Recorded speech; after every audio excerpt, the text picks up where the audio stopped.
And our topic today is free choice. Free choice. Free choice. It's a very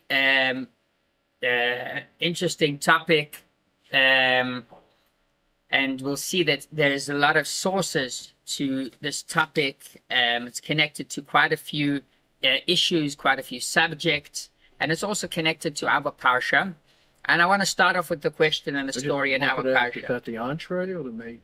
That's the that's the main course. So our parsha, Parshas Boy, we read about the last three makkos, the last three plagues that Hashem brings onto the Egyptians. And the Parsha says, the Chumash says, Vayomer Hashem el Moshe, Hashem tells Moshe, come to Paroi, boy el Paroi, ki ani hichbadeti es liboi ves lev avadav. For I have hardened his heart and the heart of his servants. Leman shisi oisoisai eile bekirboy. In order that I may put these miracles of mine in his midst. So this is interesting because Hashem basically tells Moshe Rabbeinu, I'm not just going to bring the plague without warning. I want you to come with me to Paroi. By the way, it doesn't say go to Paroi, it says come to Paroi. And that's a great lesson and a great message that when we go on the mission of Hashem, Hashem comes with us. He doesn't just send us on a far away trip, but he is here with us and he joins us in our journey. So what Hashem tells Moshe Rabbeinu is go to or come to Paroi and tell him that if you won't release the Jewish people, I will bring this plague on you. And by the way, this is not only by the plague of Arbe, which is basically the Arbe is the animal disease. Not the animal disease, that was Shechin. Arbe was those cockroaches basically eating up all the crops. Oh, locusts. Locusts? So that's what it's called? Locust. Okay, so that's new to me. Barad was the, there were two things. There was Shechin and also Barad harmed the animals. Whoever didn't bring the animals inside, etc. Yes. Probably one of the headlines. In the, right. Exactly. So this is the locust. Perfect. So he says, I'm not just going to bring this plague. I want you to warn him before. And not only that, but it says, Ki ani for I, because I have hardened his heart and the heart of his servants. What is that a reason to go and warn him? If you said that you already made him so stubborn that he's not going to let the Jews go, so what is the point in going and warning Paroi? And not only what is the point going to warn Paroi, but how can you punish him? Even a little kid understands that if someone does behaves in a certain way, and not because he wants to behave so, but it's basically he's forced to behave so, well, in that case, you cannot punish him. What they teach kids in school is that you get one warning, and this is something that it's common sense. Ein onshim elam ken mazhirim. You're not allowed to punish if you do not warn before. So it means that there has to be, if you can't fight it, if you can't even send the Jews out, so what do you want from Paroi? And this is basically the question is about that our Moshe's heart and Hashem's heart also became hardened. Chas v'shalom, no. Chas v'shalom. It's not that they became hardened. That was Hashem's reason, and soon we will see why he did it in that way. But when we say that Paro's heart was hardened, what we mean is that Paro did not have free choice to send the Jews out. Hashem made the decision for him already that you're not going to send the Jews out. So why is he punished? And what is the point going to warn him? He cannot do anything about it. That's a question about Paro. And from here, this opens to us the gate of free choice. Basically, free choice is control over our actions and our behavior. Do we have free choice? Do we not have free choice? What is free choice? maybe in certain things in life we do have, in others we don't. So all of this we are going to see now. And another question is also about punishment, right? We know, so punishing in history, Am Yisrael faced many, many villains, right? So in all of these cases, we think, and not only we think, but Hashem makes it very clear that the villains are punished, right? So Hitler, for what he did, he is punished. But didn't he carry out what Hashem wanted? I think this is also a question about Parah that is brought down. Hashem already told, and this is Parah himself, according to the tales, according to the Midrashim. Parah himself tells Hashem, why do you want to punish me? What wrong did I do? You told Avraham that Ger yiyeh zar'acha be'eretz lo lahem for 400 years. They will be enslaved in a foreign land, a foreign country, by foreign people. So why am I punished? I'm fulfilling what you want to do. Well, you promised Avraham that that's what you're going to do. So what do you want from me? So that is basically the question that we have. Hanoch, did you want to ask something? Well, I thought that there were three hearts that are being dealt with here. Yes. We're just focusing on the one, but I don't think that's the entire story. We see Moshe Rabbeinu, basically, he's fulfilling Hashem's because he loved Pharaoh. Pharaoh brought him up. Right. He had to make a big, big change. Right. So the question is if it's the same Paroi, which it seems like there was a different Paroi that was introduced to us after Moshe Rabbeinu basically ran away from Egypt, and only then. After he was raised, he ran away, and then there was a new Parah that started the stage of the redemption. Okay, you're right. There's definitely room to speak about Moshe Rabbeinu, about his mission. What? Sorry. Joseph, they're already gone. So that's it. So it says there's a machlokes, there's an argument. There's an argument whether it's the same Paroi or Paroi changed his face. And also speaking about Paroi and the relationship with Moshe Rabbeinu, so he definitely behaved differently to Moshe Rabbeinu, and Moshe Rabbeinu understood that these are his fellow brothers, fellow Jews that he has to take care of. Right, probably there's a lot what to speak about this topic. What did Moshe Rabbeinu, why was Moshe Rabbeinu raised within Parah? But it's a very interesting topic. So for a different shir, that most of the redeemers of Am Yisrael, they came from what is called the brancha of the persecutors, let's say, right? So Moshe Rabbeinu, by the way, it says about Mashiach that he will come from Sidon. You will find Mashiach in Sidon. What does that mean? Sidon was first of all destroyed.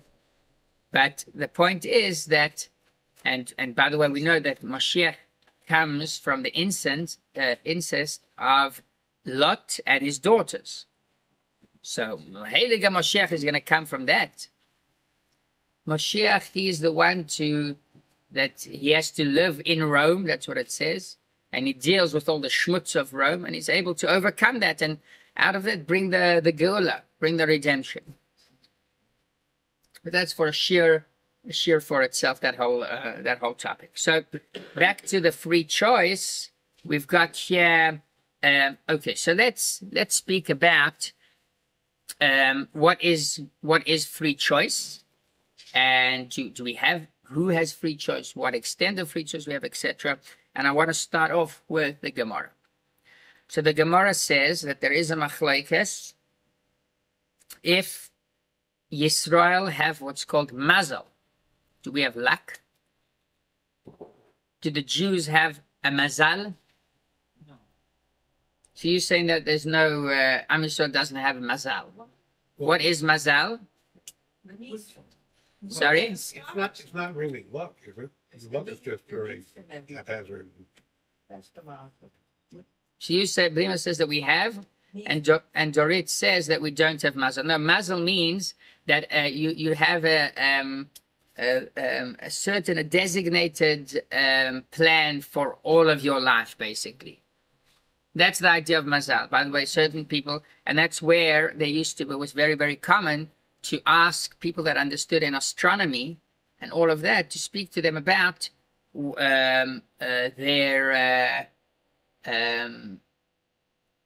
just the day that they were born or the month that they were born. And according to that information, Stars. the stars, exactly. And according to that information, they would be able to tell whether this person would be successful in any type of field, basically. So it used to be very, very common. Today it's much less common, mostly because today we don't really understand in that field that much.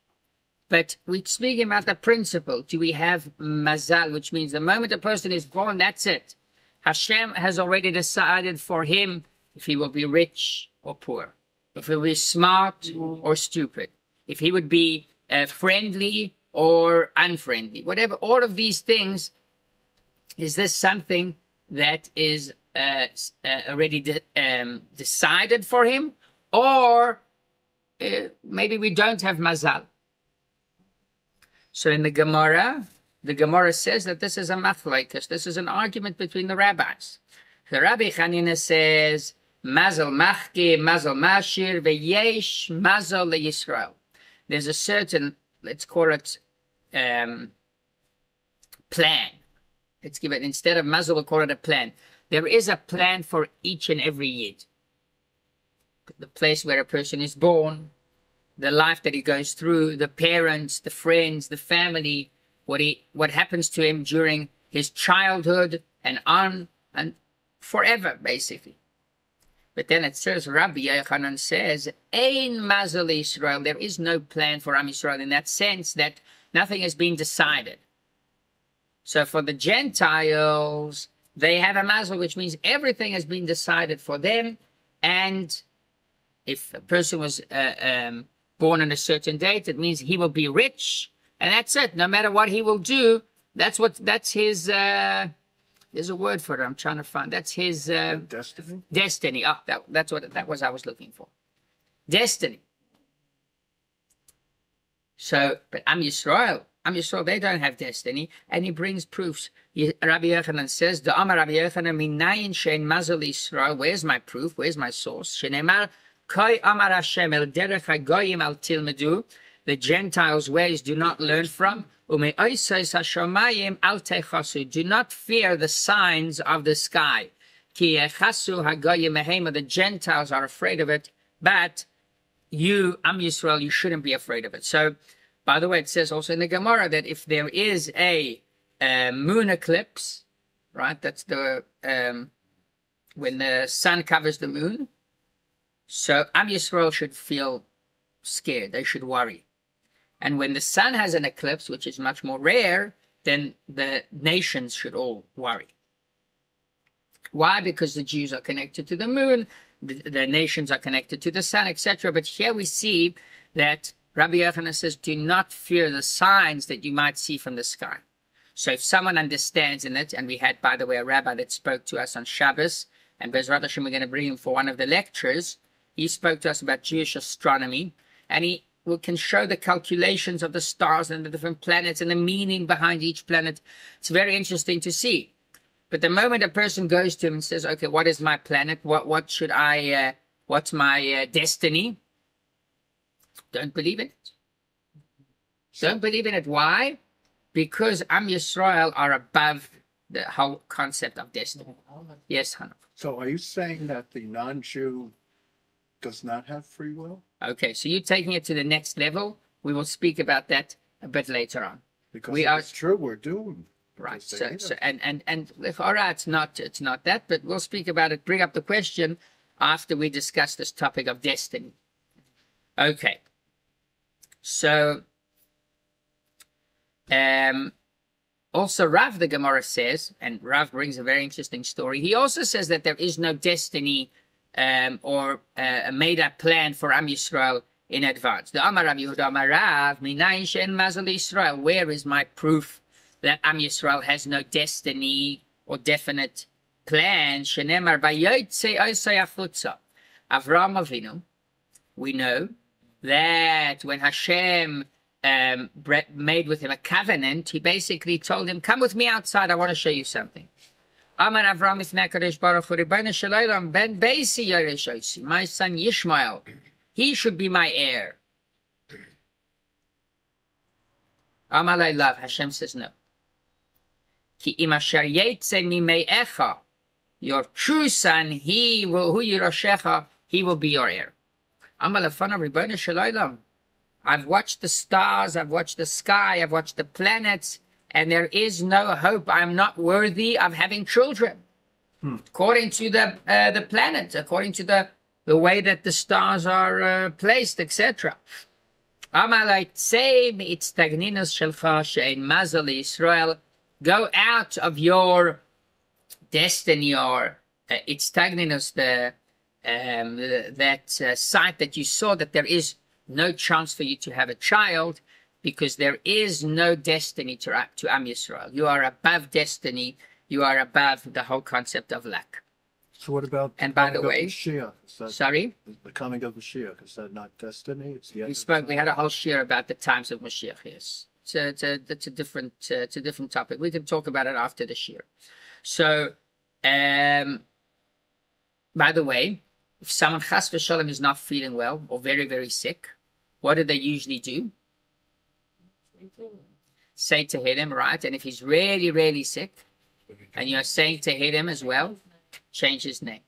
Well, not change it. Add a name, right? Sometimes people came over to me and they asked me, is my name this? Is my name that? Generally speaking, it's not something that in Chabad we put a big emphasis on the names and the meaning behind the names. There was a person that came to the Rebbe, and his name, can I just 1 second? Thank you. There was a person that came to the Rebbe.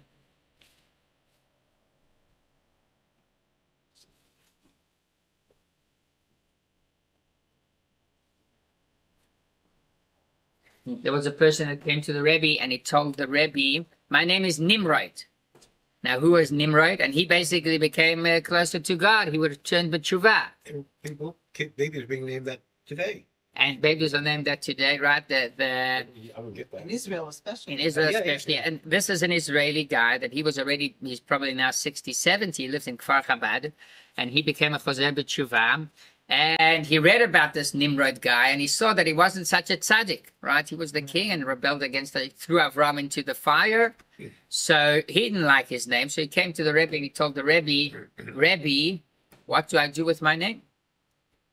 And this is what the Rebbe told him. The Rebbe said, should I change it? The Rebbe said, no, don't change it. What does Nimrod mean? We will rebel. We will rebel.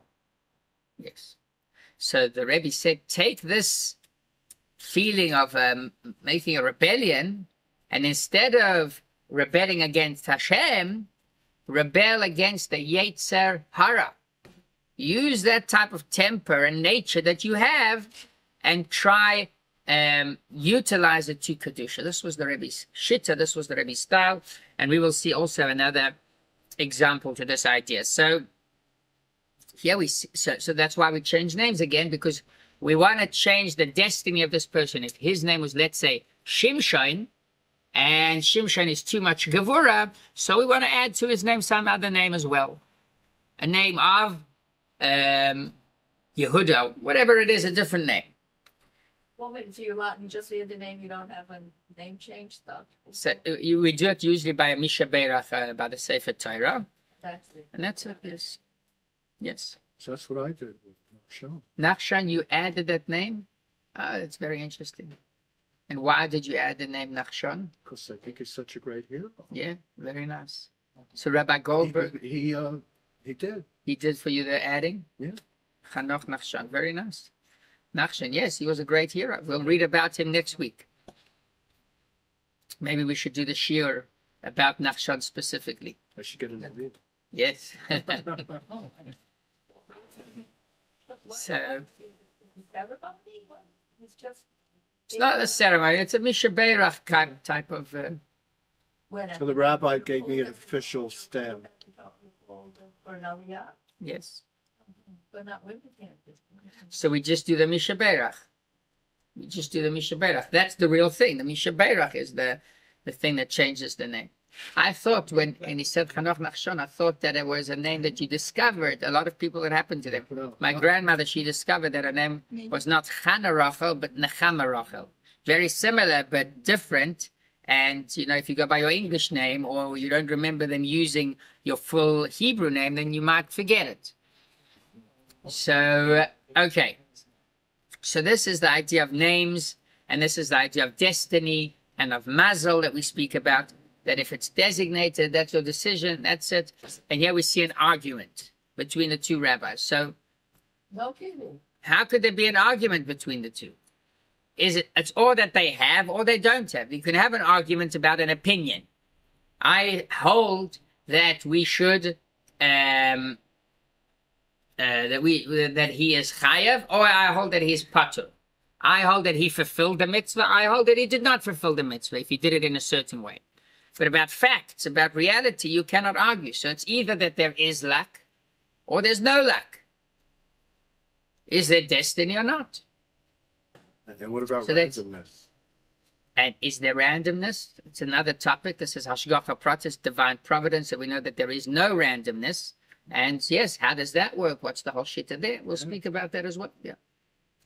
Interesting topics. Huh. So let's try and work this out. Uh-huh. And over here, the difference is to explain the way that these two rabbis basically do agree. Basically, what it is, it depends on the amount of effort that a person puts into changing his destiny. So in other words, yes, a person has a certain, and we all know it from ourselves, we have a certain way of dealing with things. Sometimes a person is very harsh, he's very strict, he's strict on himself and he's strict on others. And it can cost him when it comes to relationship with family, when a relationship between a spouse. So why? Because he's very harsh. So he demands from himself a lot, but he demands from others a lot as well. So that's his destiny. There's a quote, I forgot exactly the name, that at the end you can tell people what will happen to them according to their temper. And that's the destiny again. There's a certain nature that a person's born with, so it's not that abstract that in the heavens and the sky. A person's born with a certain nature. But on the other hand, we are able to pray to Hashem and to change that nature. We are able to basically go and fiddle with it in a way that we change certain things. That's the whole idea of prayer, of bakasha tefillah. What happens if someone's sick? If someone's not feeling well? Can we change it? It seems like it's hopeless. Maybe this is my destiny. So the answer is that you can change it through many tefillahs, a lot of prayer, a lot of requests, and you can change it. Moshe Rabbeinu was not allowed to enter Eretz Yisrael, but and he davened many times. If he would daven one more davening, then he would enter the land, the promised land. So we see that we can change certain decisions. There is a story. So this, before we go to the story, this does explain to us the connection between the two opinions of the rabbis, right? So one rabbi says there is no destiny. What does he mean? He means that nothing is 100% sure. It's 95% sure. But if you will pray and you will daven to Hashem, so there's a big chance that you definitely will get something perhaps that was not designated for you, that Hashem did not have planned for you, right? So a person that wants to be wealthy, but in his mazel he's not wealthy, pray a lot and could happen. Yes, sir. The state of Israel. Right. They may have had a plan. There's no plan. They didn't sit down in 1948 and say in the 80s, 3 million Jews or 3 million Russian Jews will move here. Right. They didn't think that it would be. Right. Yes. So it's pretty random, and you can't predict the. Right. Right. So that is hashgacha pratis. That's connected to what kind of is there mikriut? What do you say mikriut? Is there that's divine providence. That Hashem is the one that's fitted in with things. It overlaps with the concept of free choice. It's connected. We're not going to per se speak specifically about that, but that's a good example. Yes, that Eretz Yisrael, definitely there is a plan, not our plan, but Hashem's plan. That's already hashgacha pratis. That's in His hands. Free choice is in our hands. Divine providence, it's about Him. It's in His hands. So here we explain that there's no contradiction. It depends. Naturally speaking, without special efforts, you have a destiny. If you try and daven extra, then you can change that destiny. And here there is a story about the Gemara says there was one person that wanted to change his destiny. He wanted to change his nature, and he wanted to be rich. So he came to one of the rabbis and he told the rabbi, "Rabbi, give me a bracha. I want a blessing. I want to be rich." And the rabbi said, "Do you want Hashem to return the entire world into chaos and recreate the world in such a way that you will be rich?" So immediately I already saw that, wow, this is okay. This seems like something a bit more serious. So seems like you cannot really interfere with your destiny, because to interfere, that's why we cannot travel in time, because the moment you travel in time, that's going to cause certain changes. Can you change it? Can you not change it? There are certain equations, and we can also speak about that's a different shir. There's a letter that the Rabbi wrote about time traveling. Because today people think that it's possible. The Rabbi explains that it's a misconception. It's not really possible. It's interesting, but it's also a different topic. And so here we understand, so wait a second. If this is true, that in order to change, let's say I want to now, a person says to Hashem, why was I born in this country? I would prefer to be born in a different country, right?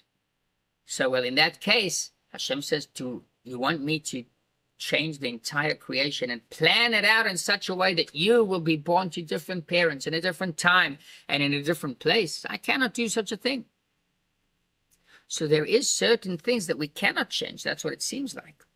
And the Ramchal tells us that this is mainly about our mission that we have to do in the world. We can change everything. Yes, if a person would pray enough, retroactively it wouldn't work. But if you pray enough, you can change things 100%. But there's something about your specific mission in the world that is something that Hashem wants you to fulfill. And that's what we spoke a bit about in Tanya, that each one has to complete his soul. We've got 365 blood vessels, 248 organs, and we've got to make sure to elevate all of them, and it takes a long time. It takes reincarnations, Gilgulim, etc.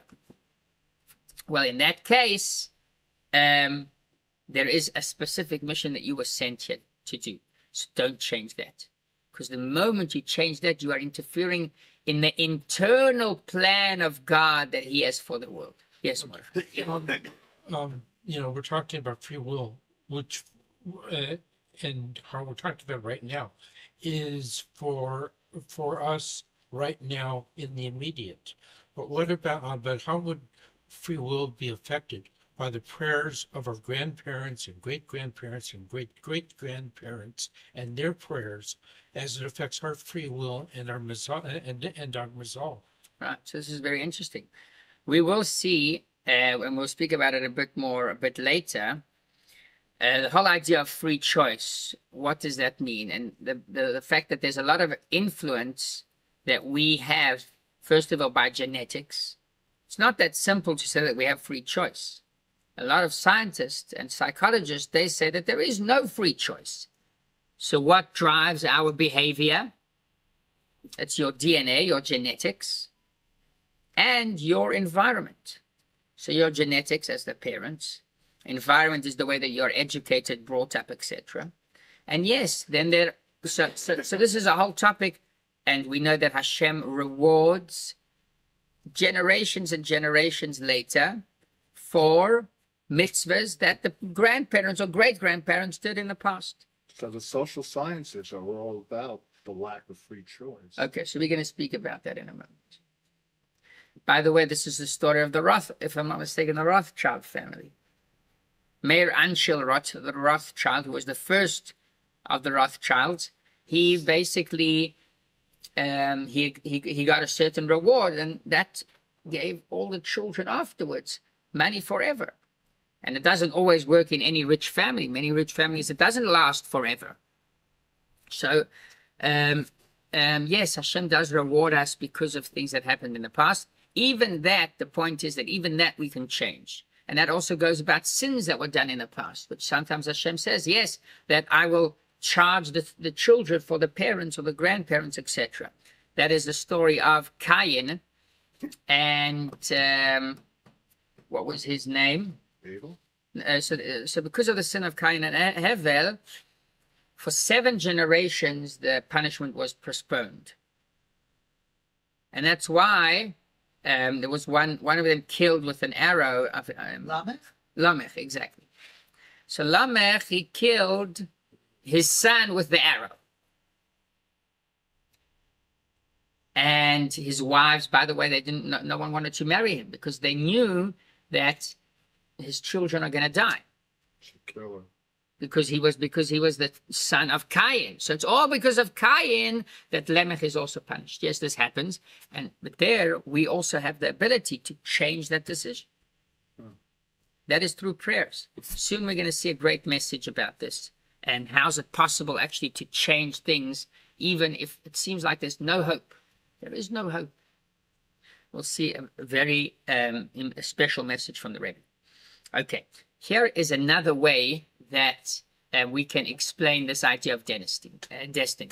So when people are born, by the way, this is something that we don't do Kiddush on Friday night between 5:40 and 6:40. And now during the winter, this is the time when we finish davening at 5:30, 5:40. Okay, so the Alter Rebbe says not everyone pays attention. It's not such a simple topic, but officially we should not do Kiddush until 6:40. What happens between 5:40 and 6:40? That is when Mazal Ma'adim, the planet of Mars, that's its time. Ascendant. Again, I don't know the understanding of astronomy, so I don't know what it means that it's time to shine. They shine all the time. They're there all the time. But there is it's expressed. This is where it rules, brings a hashpa'ah, it influences the world. And Mazal Ma'adim, we know, is a lack of blood. Okay, that's a planet of blood. And that's why if a person is born on Mazal Ma'adim, if he's born when that planet is out there, so he might be a murderer. Mm-hmm. But the Gemara says, so what is the solution for that person? Can he say to Hashem, listen, Hashem, I have no choice. I was born on this day. Can I justify murder? No. It's a certain nature. So use it for holiness. Become a shoichet or become a moyel. And then if you are a shoichet or you are a moyel, then you see blood because that's your temper, but mainly because this is what's going on inside, you're feeling, and you express it in a kosher way. And that's what they say. Let's say if a person has this nature of laziness and he says, oh, I'm lazy. So the question is, when are you lazy? When it comes to doing a mitzvah or an avera? When the Yetzer Hara knocks on the door and he tells, come, let's do an avera. So you tell him, I'm tired. I don't want to do an avera. Mm-hmm. That means, okay, you use your nature of laziness to a good side. And then when there's a mitzvah, you say, I'll be lazy when it comes to the averas. But when it comes to the mitzvahs, I'm going to go full force ahead.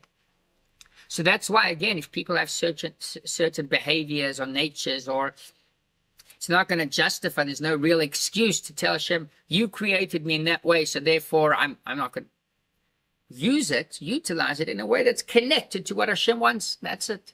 As simple as that. And again, successful businessmen, they have to be very aggressive. right? They've got to be a bit aggressive. They've got to push their way through. And it says that the top CEOs of the companies, they are people that are that the other chance is for them to be criminals. That's like that's the way that it works. Not 100%, right? But that's the nature. You have to break through. You've got to. You're fighting everyone. You're fighting the board. You're fighting the investors. You're fighting the customers. It's an ongoing battle. So, but you're using it for the good, right? And also in the Israeli army, for example, a lot of the generals are people that have extra energy, but they use it for Kedusha to protect Am Yisrael. And that's perfect. So here we explain once again, this is the combination. Do we have a destiny? Is it planned already or not? So this depends on the idea that, yes, you have a general destiny, but you can decide how to use that. Let's go on to the next explanation. And this has to do with what the Gemara says, Hakol b'idei shamayim chutz miyiras shamayim. Everything is decided already except your connection to Hashem, your Yiras Shamayim, your Torah, and your mitzvahs. So it depends on what we're talking about. If we are talking about whether a person will be smart, rich, friendly, and etc., Hashem already made the decision for you. You cannot change it. But if we are talking about, are you going to be keeping Torah and mitzvahs or not? That's not decided. That's up to you. So even if a person that's poor, he can decide if he will keep the mitzvahs. That's up to you. That's the third way to explain it, and this why. And yeah, there's a few other quotes, by the way, that Eov himself, he complains to Hashem and he tells Hashem, Hashem, barasa tzadikim, barasa rashaim. You created righteous people and you created evil people. So what do you want from me? In other words, Eov is trying to say that there is no free choice and therefore there shouldn't be punishment. Punishment is what's called a nigzeret. In Hebrew they say nigzeret. It's cut off the idea of free choice. Why? Because if there is no free choice, so why are you rewarding someone for something that he's destined to do? Or why are you punishing if he does the wrong thing? Do we punish lions for killing? No. Why? Because that's their nature. That's what they do. And you can't tell a lion to go become a sheichet. Right? So in other words, Eov is trying to complain towards Hashem and to tell Hashem, why am I suffering so much? Why am I being punished? By the way, this is what his friends tell him as a response. And they tell him, yes, you're right. But there's also the Yetzer Tov. Against the evil inclination that drives people to do bad, that he has a Yetzer Tov, a good side as well, that drives him to do good. So it evens things out, and it does give him the ability to practice his free choice. Okay. We say, or we say, but one of 13 beliefs is Ani Ma'amin Be'emunah Shalema. I believe in a complete belief. Shehabayra Yisbarach Shemar, that Hashem, the creator of the world, Goimel Tov, rewards people for doing good and punishes people that do not do good. So that's one of our 13 fundamental beliefs. In other words, believing in free choice is part of Yiddishkeit.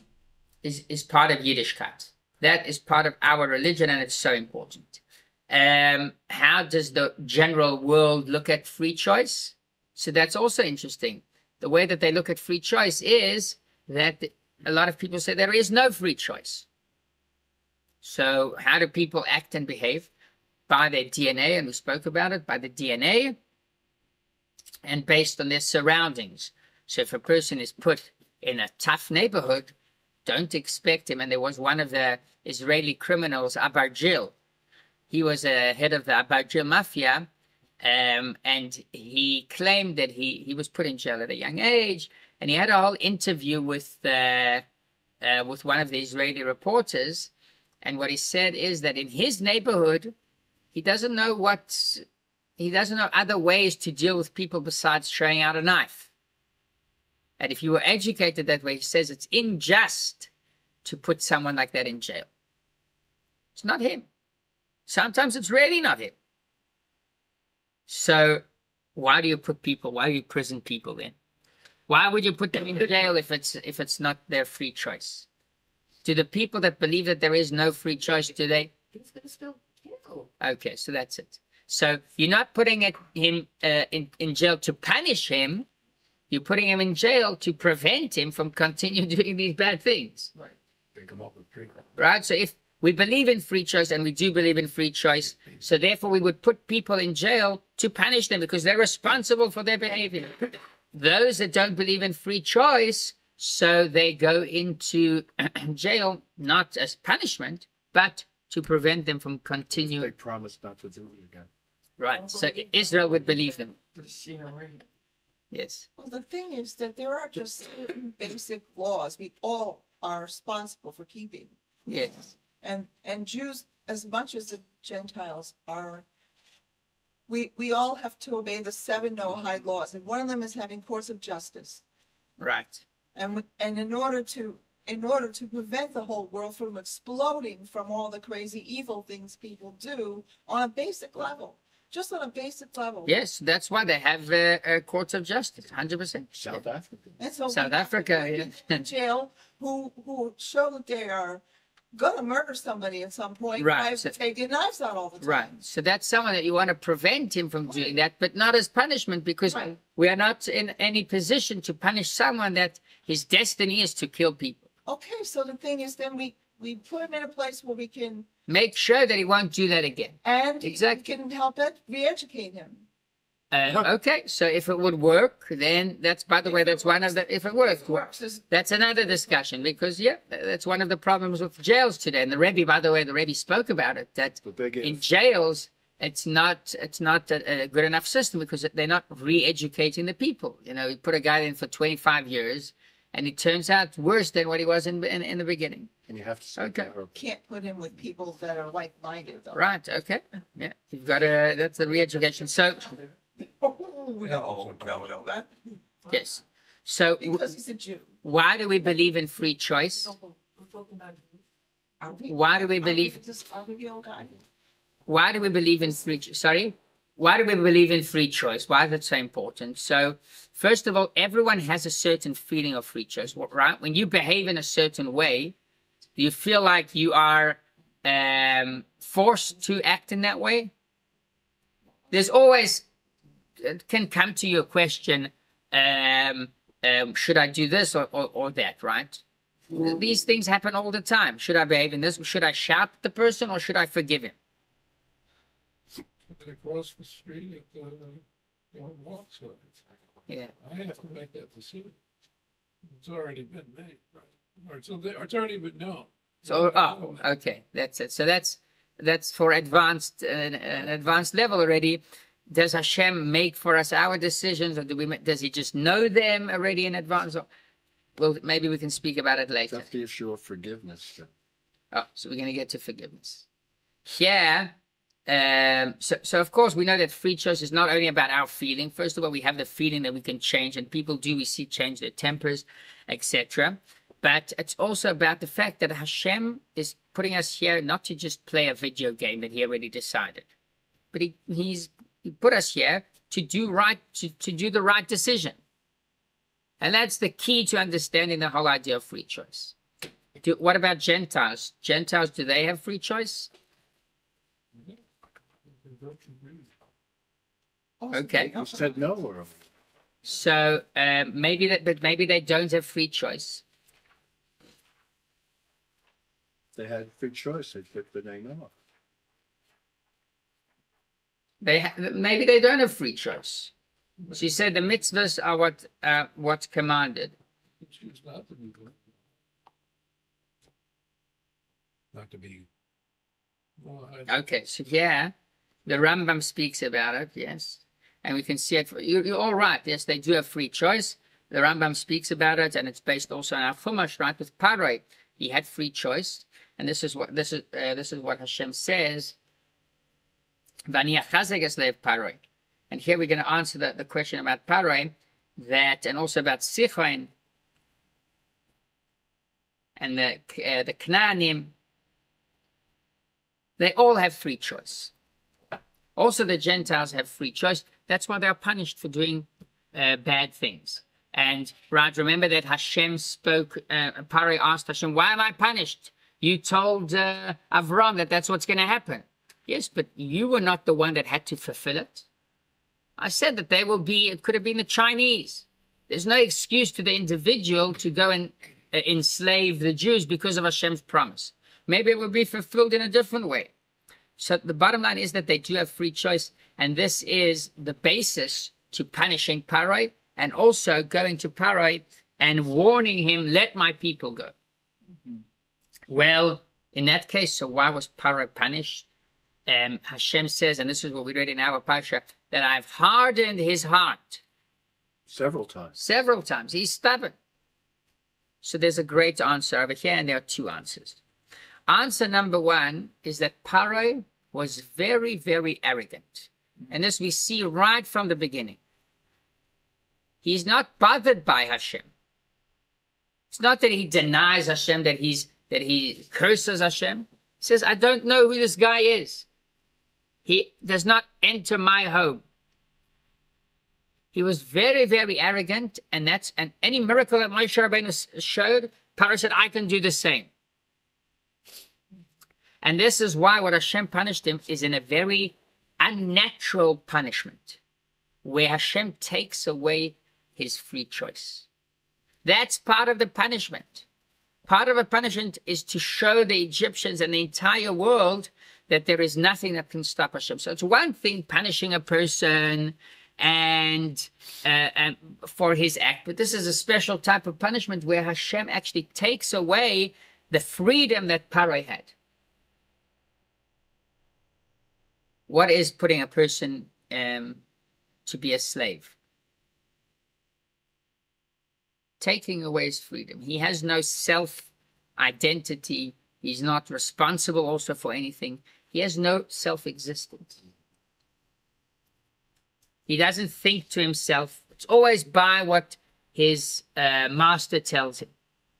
And that's what they did to Am Yisrael. Hashem says, as we said before, it's not a punishment per se. It's a midah keneged midah. It's a result to your behavior. Your behavior was taking away the freedom of Am Yisrael. I'm going to take away your freedom. Taking away your freedom means that even though he wanted to tell them, "Go away, out of my country, I don't want to see you," but Hashem stopped him from doing it, made him stubborn, and that's the whole punishment. Yes. You just brought on a thought that Am Yisrael might have taken the command of Pharaoh to leave as still part of the slavery. Yeah. That it came from Pharaoh to say, "Okay, go," but but Hashem wants to make it clear to us that it's him, that it's God that commands us to leave. Yes, that's an interesting point. It's not al pi pshuto shel mikra. The basis is that Paroi did not tell us to go at all, but yes, Hashem did. But Hashem, he wants it to be very, very, very clear, and that's why all the plagues and everything. Right. It's a lesson to the Egyptians and to Am Yisrael. Pharaoh had nothing to do with it. Right. Hashem caused the plagues. Hashem punished him with the lack of free choice. Hashem, right? It's made because Hashem wanted to carry out the punishment. Imagine it's like a bully that comes over to a little child and he starts beating him up, whatever, and then someone even stronger than that bully interferes, and then he says, "No, don't harm me." So this Paroi was bullying us, and then Hashem comes over to him and tells, "Oh, let my people go." So, of course, after 1, 2, 3 plagues, he would let them go, but he did not learn his lesson. It's not a complete lesson. That's why the complete lesson is letting Hashem finish the job, which means completely teaching Paroi a lesson and showing him that there's no way out. So why couldn't Hashem just do one plague and finish it? Because it's not enough of a punishment. It's not enough of a lesson. He was too arrogant For just one. for just one. Didn't work. And it's also the style of the punishment is to show that you are not in your own hands. If there would be one plague, so what would happen was that Hashem would tell Paroi, let them go. And Paroi would say, no. Okay, one plague. Okay, you know what? I'll let them go. I learned my lesson. He feels that he's still holding the... The reins of the, Yes. yeah. And he's responsible. But the moment that his desire is to let them go, but he cannot do it, that's it. What's going on here. I'm not even in control of my own behavior. In that case, and he knows that Hashem is the one that did it, that shows that, yes, you're not in control of your behavior. I am the master of the world. The worst punishment that a person can have in this world, or the worst challenge is addiction. Why? Because it's not in control. That's why the people that are addicted to drugs are dangerous. They're not in control. Smoking, Smoking. drinking Can I coffee. drinking coffee? Thank you.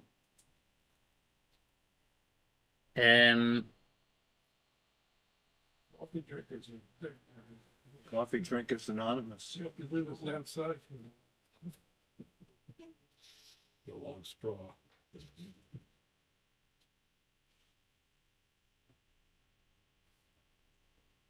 Give them a bigger cup You fill it. to the brim.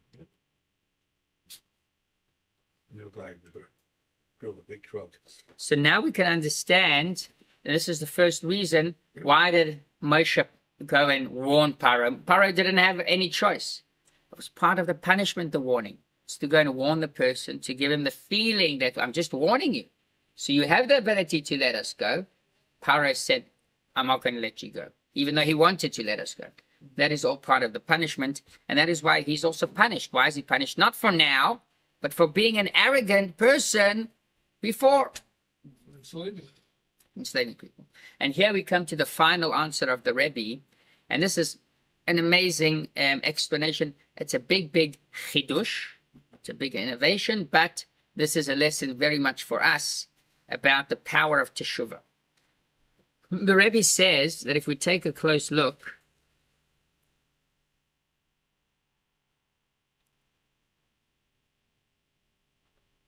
we will see that Moshe Rabbeinu is warning Paro, not because of the fact that he was arrogant in the past, but because now he is arrogant and he's not sending the Jews out. And therefore, it raises the question, it's not about now, it's about the past. And this is what other commenters also say, that we're punishing him not because of now, it's not in his hands. He doesn't have free choice. Hashem took that away from him. But it's because of the past. So why is the expression in the verse about now? So the Rebbe says, based on the Igeras HaTshuva of the Alter Rebbe, we don't have it yet, but what the Alter Rebbe says, in many cases we might feel it, that I'm a lost opportunity of doing teshuvah. I just did so much in my life. There is no way out. Hashem will never accept me. And not only Hashem never accept me, the rabbis write in the Gemara that a person that did this and that sin, he has no chance for teshuvah. What do? Do I believe the script? Do I believe the Talmud? Or do I say that I have a chance to do teshuvah? And the expression is, Ein maspikim biyodei lasos teshuvah. They don't give him the time, they don't give him an opportunity to do teshuvah. The Alter Rebbe says that if we push our way through, even in the worst sins or the worst cases, we can do teshuvah. And why? Where does that come from? It's because the roots of our neshama is connected to Hashem himself. And that's why we are able to connect to that level and to renew ourselves, to do teshuvah. And therefore, for Paro himself, this is the chiddush of the Rebbe. Paro himself could have done teshuvah. Paro himself, even after Hashem hardening his heart, he could have made the right decision and could have let the people go. So this is a great lesson, I think, to us, that sometimes in life we might feel that in certain fields, in any field, this is a lost case. There's nothing to do about it. No, never give up. Never give up. Not Cancel is permanent. We always have an opportunity. to fix. Yeah. Yafa. This is something that we've got to really believe in. And once we believe in it, we can actually work towards it. It takes a lot of work, a lot of effort. But we learn from our parsha that this is something that is doable.